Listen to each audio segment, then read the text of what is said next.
Olá, tudo bem com você? Eu quero convidar você a vir comigo para que juntos a gente possa estar falando sobre o tema teologia reformada. A gente vai analisar juntos os 5 pontos do calvinismo. A gente vai falar sobre a história da salvação, sobre as doutrinas da graça, sobre a vontade de Deus. A gente vai voltar no tempo, vai voltar lá no século XVI, que foi ao ponto de partida para a implantação da reforma protestante na Europa e depois se espalhando por todo o mundo, né?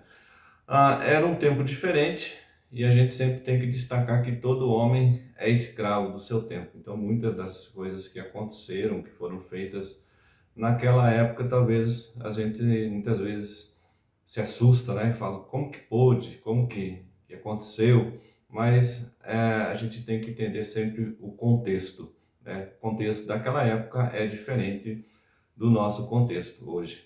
E quando a gente analisa o nosso contexto, o contexto das nossas igrejas evangélicas na atualidade, a gente percebe que a grande maioria das igrejas evangélicas tem uma visão bem humanista sobre a teologia, também sobre Deus e também sobre os seus decretos eternos. E isto, é claro, inclui a salvação. E muitas vezes a preocupação em atender bem o público, né, é tão grande que a gente acaba criando um culto antropocêntrico. Tudo acontece, tudo gira em torno do homem, né? Então é quase que natural o entendimento ou a convicção de que o homem pode usar a sua própria vontade, essa vontade que é chamada de vontade positiva, para aceitar a Cristo por si mesmo e assim garantir a sua salvação, né? Porém, a Bíblia afirma diferente. A Bíblia categoricamente afirma lá em Jonas 2,9 que a salvação pertence ao Senhor. E esse é o nosso ponto de partida. A salvação pertence ao Senhor. Lá também, lá no Salmos 3:8, fala que do Senhor é a salvação e sobre o seu povo a tua bênção, né? E é neste contexto relacionado principalmente à teologia com viés predominantemente humanista, que eu pretendo resgatar um pouquinho da história da salvação, né? Através de breves estudos sobre principalmente os 5 pontos do calvinismo. E isto, eu falo para vocês, não é nada exaustivo, é somente um start, né? É o início, é o ponto inicial, pois afinal são vários anos, vários séculos de história, né? E através da história, muitos grandes evangelistas, muitos missionários, teólogos, pastores, sustentaram aquilo que ficou conhecido na história como as doutrinas da graças, né? Que são popularmente chamados de calvinismo. A gente pode pegar o exemplo de William Carey. William Carey foi um missionário, ele viveu lá no século XVIII, ele viveu de 1761 e ele faleceu já em 1843 na Índia. Ele era inglês, né? Foi um dos fundadores da Sociedade Batista Missionária de Londres, na Inglaterra, e ele popularmente é conhecido como o pai das missões modernas. Ele trabalhou durante 41 anos nessas missões. É interessante que Carey enfatizou solidamente a predestinação, mas ele não hesitou em chamar o homem ao arrependimento de seus pecados e a confiar sempre em Cristo, mostrando que a soberania de Deus e a responsabilidade do homem em crer na palavra de Deus não são doutrinas contraditórias ou incompatíveis, como alguns argumentam que são. E como aconteceu com William Carey, uma vez que os ensinos básicos do calvinismo sejam corretamente compreendidos, o coração do homem se aquece, do pregador, do missionário, do pastor, do membro comum da igreja, e a urgência de compartilhar o evangelho, né, com os outros se torna uma prioridade, né? A gente também pode citar George Whitefield. O George Whitefield, que era metodista, ele nasceu em 1714 e faleceu em 1770. Para Whitefield, o ensino de Calvino, primeiramente, humilha o homem e glorifica a Deus. O que ele disse? Ele falou assim: faz o homem se sentir insignificante, sentir-se pessoa inútil E por mais privilegiado que ele seja, ou mais capacitado para todo tipo de realização, ele sabe que é Deus quem tudo faz. E o que a gente pode falar de Charles Spurgeon? Charles Spurgeon, ele nasceu no ano de 1834 e ele faleceu em 1892. Ele é considerado por muitos no meio cristão o príncipe dos pregadores. Ele foi um pastor batista, ele viveu na Inglaterra. O que ele disse? Deleito-me em proclamar essas velhas e fortes doutrinas que são apelidadas de calvinismo, porque são certas e seguramente a verdade revelada por Deus, como está em Jesus Cristo. A gente pegou 3 exemplos de personagens muito conhecidos no meio cristão, mas a gente tem vários outros exemplos que não cabem aqui, né? Mas por que calvinismo? Porque os 5 pontos do calvinismo, porque a igreja calvinista, né? João Calvino, que é o nosso personagem, ele nasceu em 1509 na França e faleceu em 1564 em Genebra.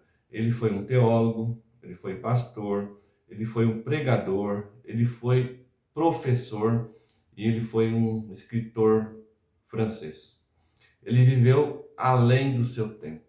Calvino viveu muito além do seu tempo. Eu não vou entrar muito na história de Calvino.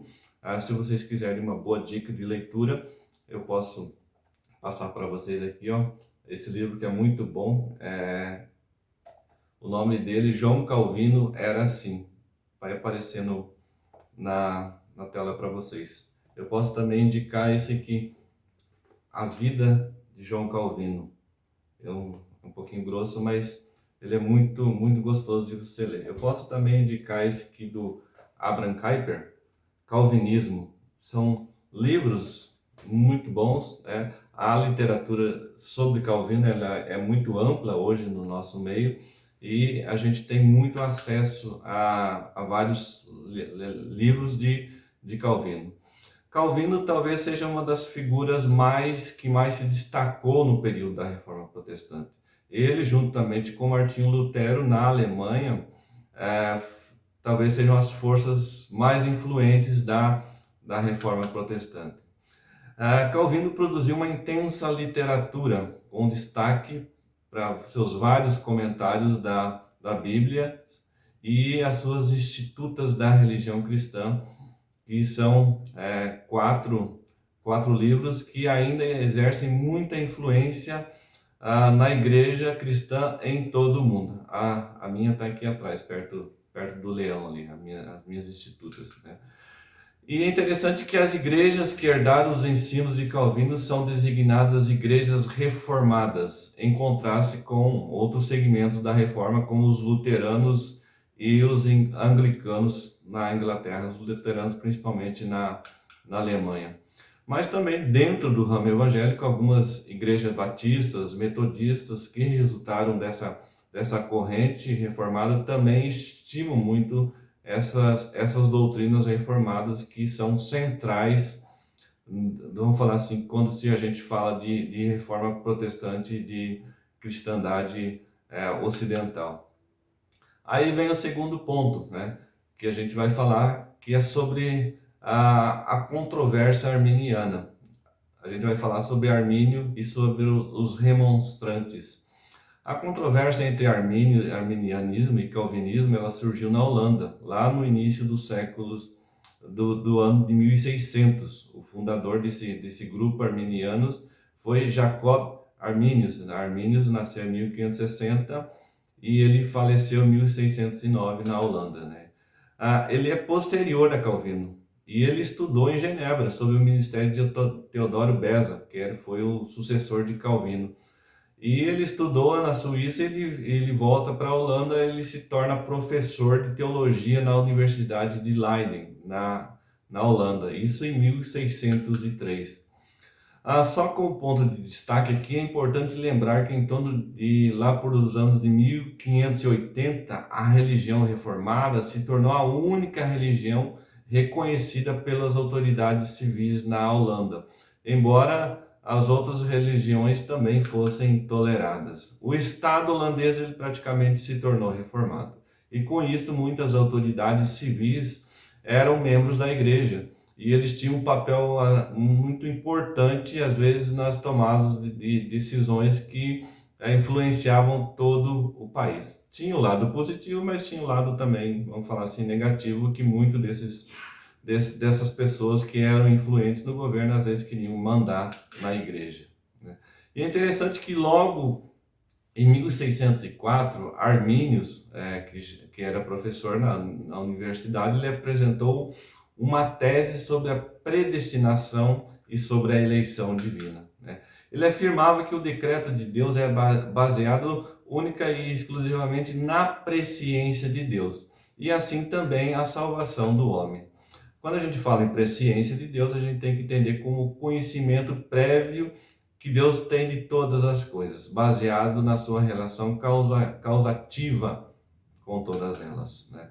A presciência divina envolve a consciência ativa de Deus com respeito a tudo que já aconteceu e tudo que vai acontecer ainda no futuro, né? O que Armínio pensava? Ele pensava que, através das suas ideias, que ele começou a ensinar, que essas ideias estavam em conformidade com a confissão belga que era a confissão de fé da Igreja Reformada Holandesa. Eles tinham como sua confissão de fé a confissão belga. Porém, aparece um outro personagem, que é chamado de Francisco Gomarus, ou Gomaro, né? Que era um dos colegas de Jacob Arminius na universidade, e Gomarus não concordou com Arminius. E no mesmo ano, em 1604, Gomaro apresentou a sua tese sobre a predestinação e sobre a eleição divina. Para Gomarus, na predestinação, Deus escolhe baseado na sua soberana vontade e por seu amor imerecido. E Deus não está limitado à sua presciência ou ao seu conhecimento prévio. É o que vai falar lá em Romanos 8, eu vou estar lendo na minha Bíblia aqui, em Romanos 8, 29, fala assim: porque aos que de antemão conheceu, também os predestinou para serem conformes à imagem de seu Filho, a fim de que ele seja o primogênito dentre muitos irmãos. Isso que está falando aqui, os que de antemão conheceu, também os predestinou para serem conforme à imagem de seu Filho, a fim de que ele seja o primogênito entre muitos irmãos. Ele também usou um texto muito parecido, Romanos 11, 2, que fala que Deus não rejeitou o seu povo a quem de antemão conheceu.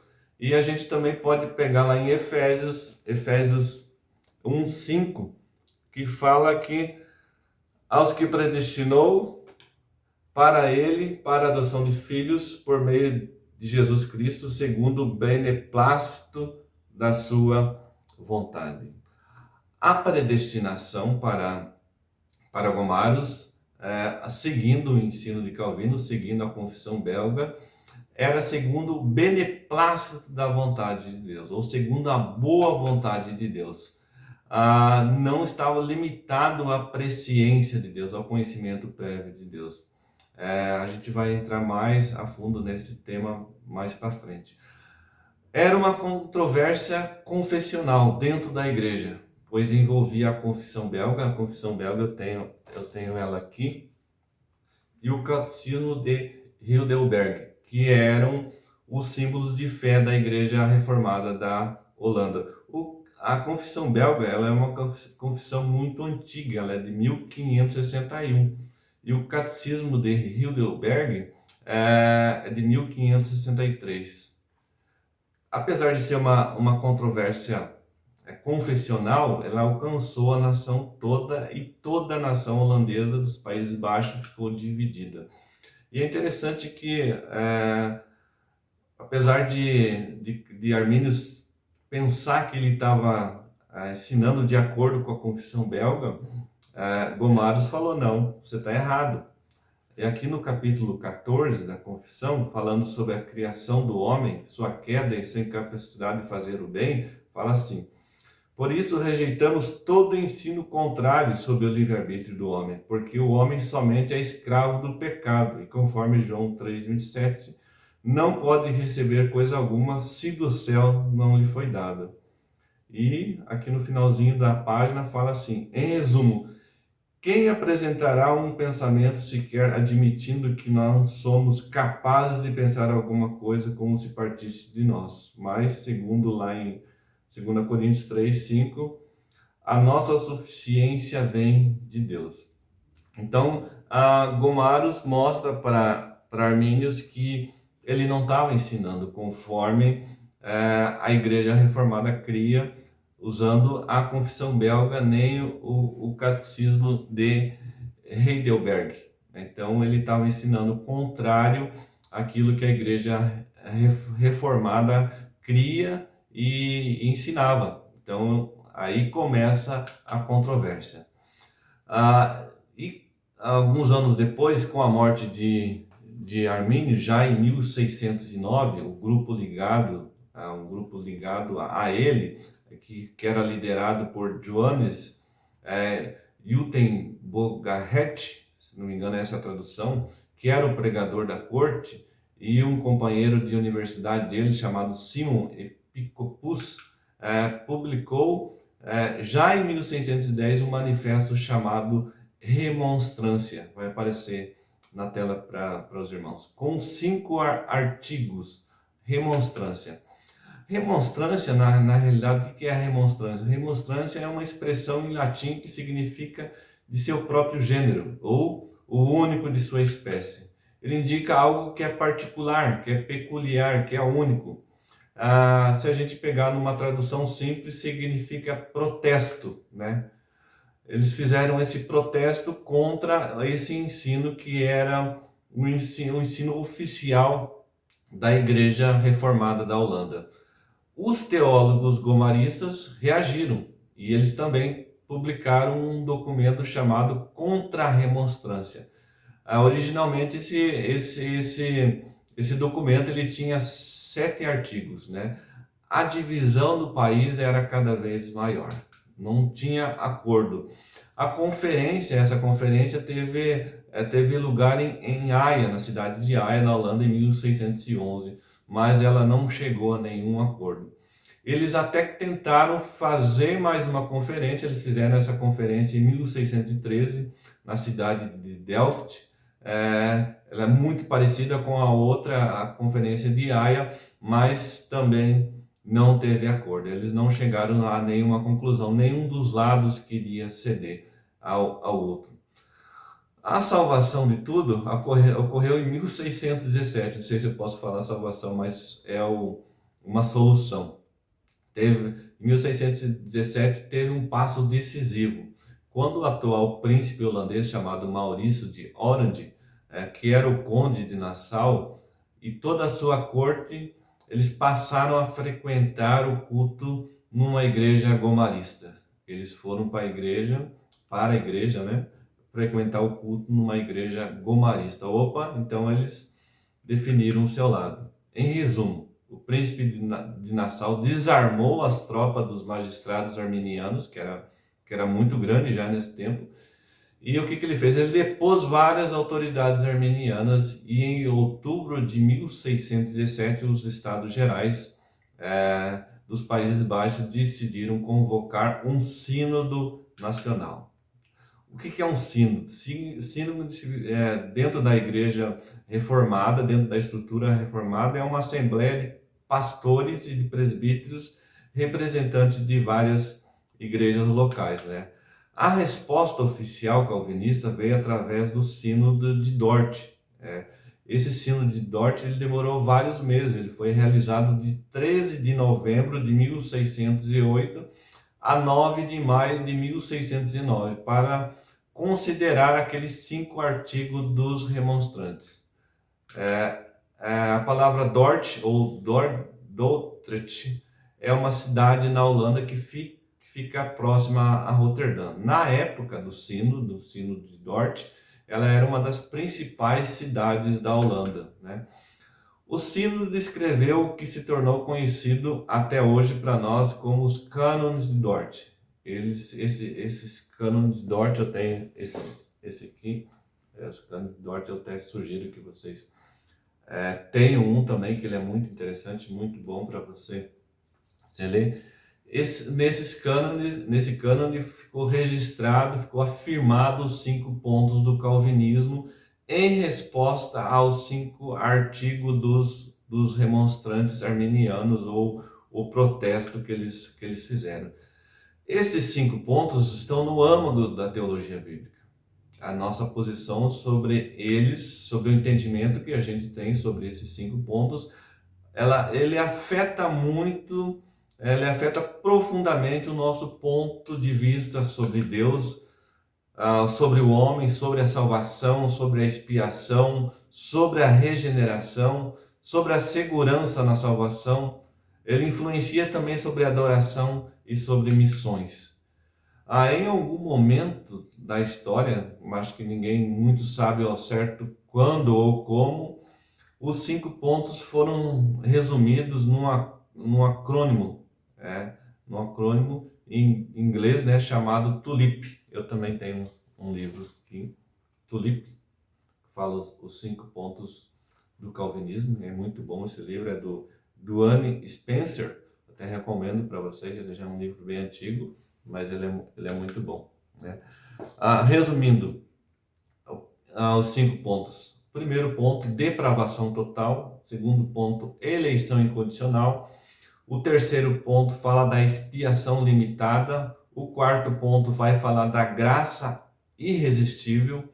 E o quinto ponto vai falar da perseverança do santo. Esses pontos foram respostas aos 5 pontos do arminianismo.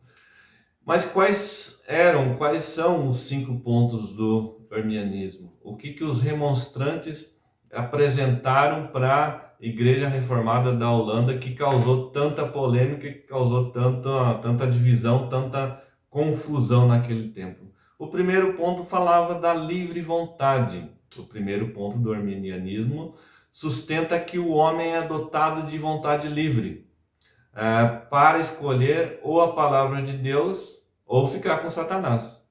A salvação depende, em último ponto, depende da sua obra e da sua fé. A salvação, segundo o primeiro ponto do arminianismo, a salvação depende da obra e da fé. O calvinismo responde diferente. Para o calvinismo, o homem não regenerado é absolutamente escravo de Satanás. E por isso é totalmente incapaz de exercer a sua vontade livremente para se salvar. Os reformadores, eles até reconheceram que o homem foi dotado de vontade livre. Mas eles concordavam com a tese de Lutero defendida em sua obra A Escravidão da Vontade. A Escravidão da Vontade é um livro muito interessante, eu tenho ele aqui, Escravidão da Vontade, de Martinho Lutero. Esse livro é muito antigo. Em sua obra A Escravidão da Vontade, Martinho Lutero, ele vai defender que após a queda do homem, o homem não está mais livre da escravidão de Satanás. Ele entende que o homem precisa de ajuda, o homem não está livre. A vontade do homem, que é chamada do livre-arbítrio, a capacidade de escolher entre o bem espiritual, ele já não existe mais. Olha que Lutero fala aqui um pequeno texto, que ele fala assim: o livre-arbítrio é cego, portanto precisa ser ensinado pela lei. E também é impotente, pois não consegue justificar a ninguém diante de Deus. Esse livro é muito interessante, eu até recomendo para os irmãos estarem adquirindo um. Lutero não via com bons olhos essa questão do livre-arbítrio, nenhum dos reformadores. Não tinham esse entendimento que o homem pode salvar a si mesmo. Armínio acreditava que a queda do homem não foi total. Ele volta lá ao longo da história como tinha sido defendido por Pelágio e por Erasmo de Roterdã. E se sustentou que no homem, para ele restou alguma coisa de bem suficiente capaz de habilitá-lo a querer aceitar a Cristo como Salvador. Era o contrário que Lutero tinha falado já, né? Aquilo que Agostinho tinha falado, que o livre-arbítrio é cego, que ele precisa ser ensinado pela lei, que ele é impotente, pois não consegue justificar a ninguém diante de Deus. Né? O segundo ponto, né, eu vou passar os pontos aqui de forma superficial, porque a gente vai ver cada um deles nos próximos encontros. Né? O segundo ponto é o chamado eleição condicional. Segundo Arminius, ele ensinava que a eleição estava baseada no pré-conhecimento de Deus em relação àquele que deve crer. Em outras palavras, o ato de fé por parte do homem é a condição para ele ser eleito para a vida eterna. Uma vez que Deus previu que esse homem exerceria livremente a sua vontade num ato de volição positiva para com Cristo, Deus decide salvá-lo, baseado na sua presciência ou no seu conhecimento de que aquela pessoa ia aceitar Cristo. Então, segundo Armínio, a eleição é muito baseada no pré-conhecimento de Deus, baseado no ato de fé por parte do homem. Uma vez que Deus previu que ele exerceria livremente a sua vontade num ato de volição para com Cristo.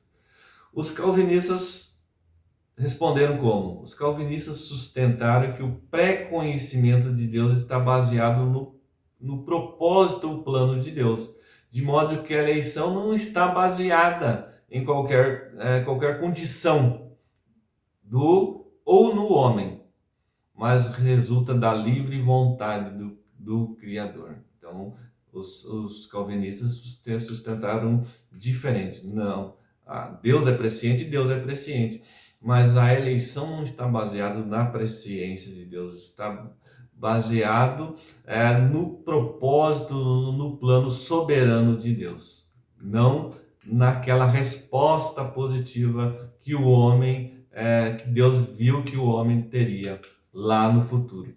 O próximo ponto chama-se expiação universal. Segundo Armínio, ele afirmava que Deus ama todos e de que Cristo morreu por todos. E de que o Pai não quer que ninguém se perca. E que os seus seguidores, ele e seus seguidores sempre sustentavam a redenção ou a expiação universal. Ou seja, a morte de Cristo para Armínios oferece a Deus base para salvar todos os homens. Cada homem exerce a sua livre vontade para aceitar a Cristo. Então, a morte de Cristo oferece base para Deus salvar todos os homens. É uma espécie de universalismo. Cada homem exerce a sua livre vontade, o seu livre-arbítrio, para aceitar a Cristo. Os calvinistas, por sua vez, insistem na expiação limitada, ou a expiação particular, que é feita por Cristo na cruz.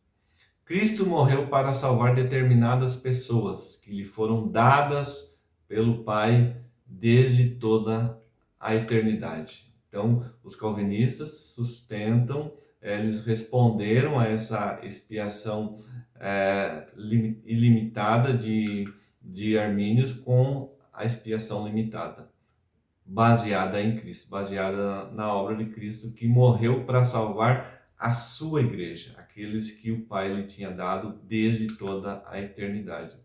O quarto ponto é o chamado de graça irresistível, o quarto ponto do arminianismo. Segundo Armínio, uma vez que Deus quer que todos os homens sejam salvos, ele envia seu Espírito Santo para atrair todos os homens a Cristo. Porém, como o homem tem vontade livre, não só livre, mas uma vontade absoluta, ele pode resistir à vontade de Deus, isto mesmo que Deus seja onipotente. No caso, Para armínios, então, não seria onipotente, porque o homem pode resistir a Deus. Então, porém, a vontade do homem é livre, ela é absoluta e ela pode resistir à vontade de Deus, mesmo que Deus seja onipotente. Para os calvinistas, a graça de Deus não pode ser obstruída e ela é irresistível. No momento em que Deus age nos eleitos, aquela polaridade espiritual que reina no homem, ela é anulada. Ela não existe mais. Antes, o homem estava morto nos seus delitos e pecados e ele era orientado por Satanás. Agora, o homem é vivificado em Cristo e passa a ser orientado por Deus. Há um convencimento do pecado, da justiça e do juízo. A graça de Deus é irresistível para os calvinistas. E o quinto ponto do arminianismo é que o homem pode cair da graça. Na realidade, é uma consequência lógica das posições anteriores do sistema arminiano. O homem não pode continuar na salvação a menos que ele continue querendo ser salvo. Repetindo, o homem não pode continuar na salvação a menos que continue querendo ser salvo para os arminianos. Os calvinistas sustentam simplesmente que a salvação, desde que é obra realizada inteiramente pelo Senhor, e que o homem nada tem a fazer antes para ser salvo, é óbvio que para permanecer salvo é também obra de Deus. Não tem como eu me basear nessa posição de que o homem tem essa condição de hoje eu quero ser salvo, amanhã eu já não quero. Então não existe essa posição dentro do sistema calvinista. Resumidamente, aqui estão os 5 pontos do arminianismo e os 5 pontos do calvinismo. Resumidamente, depois a gente vai falar sobre cada um deles. Ainda a gente vai estudar cada um desses pontos. A gente vai também estudar sobre a vontade de Deus e também sobre a salvação, que são temas que são linkados nesse assunto. Para concluir essa parte, eu quero deixar uma reflexão. É uma doxologia. Doxologia. Doxa é glória. E logia vem de logos, que significa palavra. É expressão de louvor, honra e glória a Deus. Na doxologia, o crente rende graças e glória em reconhecimento à grandeza e à majestade do Senhor. Essa doxologia está lá em Romanos 11. Eu vou estar lendo aqui na minha Bíblia, Romanos 11, é um texto muito conhecido. Ele está lá do 33 até o 36. Ele fala assim: ó profundidade da riqueza, tanto da sabedoria como do conhecimento de Deus. Quão insondáveis são os seus juízos e quão inescrutáveis os seus caminhos. Quem, pois, conheceu a mente do Senhor? Ou quem foi o seu conselheiro? Ou quem primeiro lhe deu a ele para que lhe venha a ser restituído? Porque dele, e por meio dele, e para ele são todas as coisas. A ele, pois, a glória eternamente. Amém. Essa doxologia, ela mostra que a profundidade da riqueza e do conhecimento de Deus, elas é muito além, muito superior àquilo que nós podemos imaginar. Para que a gente entenda, compreenda essas coisas relacionadas à teologia, à reformada, à doutrina da salvação, à vontade de Deus, o plano soberano que Deus tem para toda a terra e especificamente para a sua igreja, nós devemos nos debruçar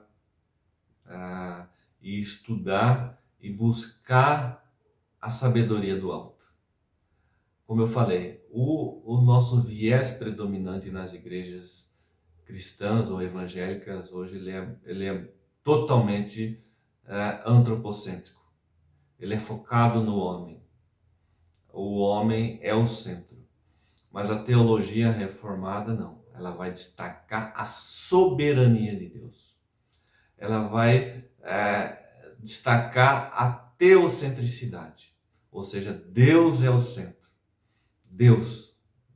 Então nós devemos ter essa humildade e reconhecer que nós precisamos do entendimento do Espírito Santo de Deus para nos capacitar e nos fazer entender essas coisas.